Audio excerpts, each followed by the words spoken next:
Phase 1 has been reached. Well, with me in the studio is Mohamed Taha from BBC Arabic. Good morning to you, Mohamed. Good morning, Sally. So what are you hearing in terms of reaction to this from the Arab world, from other leaders in the region? Have they said anything official? Have there been any statements through following this agreement? It's too early in the morning to hear big reactions, but the big reactions are coming from both parties, from the Israeli party and from Hamas, which is welcoming the people of Gaza, really cheering, and they are in the streets, they are happy. It's a very big moment for them after this big suffering that left more than 76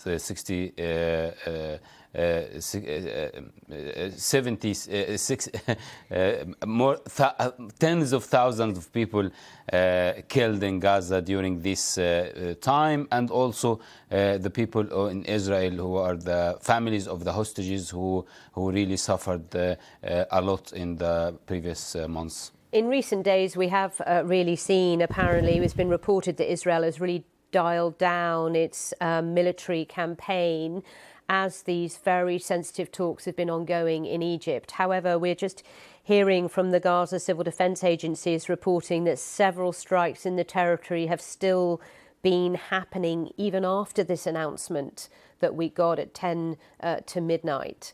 So, there's celebrations in Gaza, but there's still a lot of nerves, isn't there, about what's going to happen in the next few hours? Of course, we are expecting to see a cabinet meeting of the Israeli government very soon to agree the deal and to announce the ceasefire. This could happen around 12 GMT, so 2 p.m. local time, for this ceasefire to get into effect. But the reports that are coming in from Gaza witnessing that there is a reduction in the military actions. We didn't hear about massive incidents that we used to hear in the previous nights of incidents that leaving many people killed. We didn't see that last night. There is that cheerful moments for the people in Gaza and the cheerful moment for the people in Israel as well for this ceasefire, the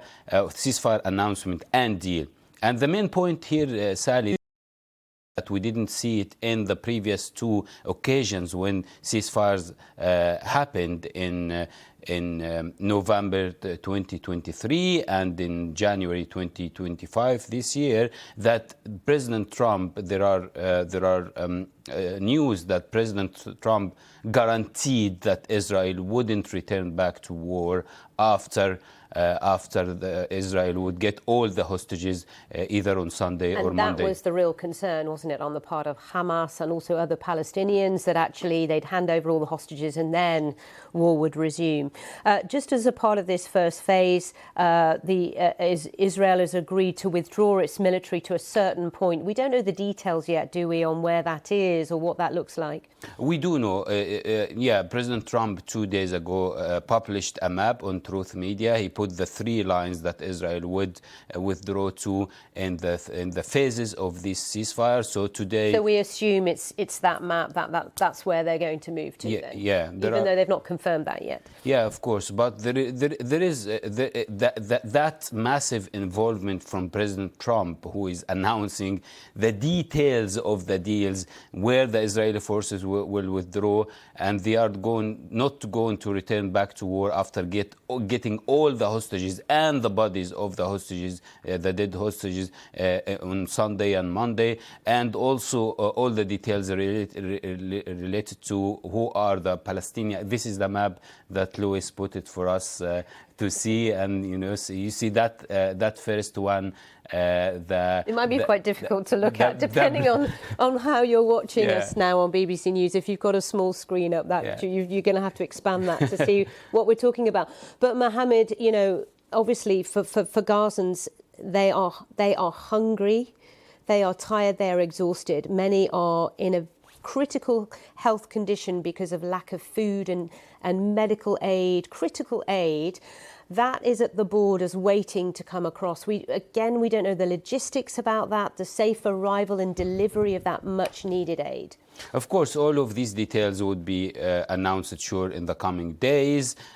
Israel, I don't think they will be interested in having any more hardship of the people of Gaza after getting all the hostages. There will not be any justification of any military action or any starvation. There are, as I said, more than 67,000 people were killed in Gaza during this last around 733 days of war. There are more than 500 people died of malnutrition, and there won't be any justification of that after Israel would get all the hostages either on Sunday or Monday. So the people of Gaza would expect what they need, around 400 trucks to get into Gaza every day, but we don't know yet, are they going to come from the Rafah crossing or from Netzarim crossing? What are the details of this? But what we know at the moment, that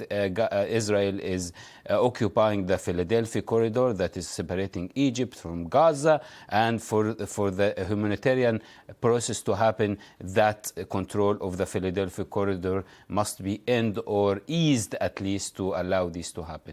Okay. Mohamed, thank you so much for you. bringing us up to date on some of the details that we do know.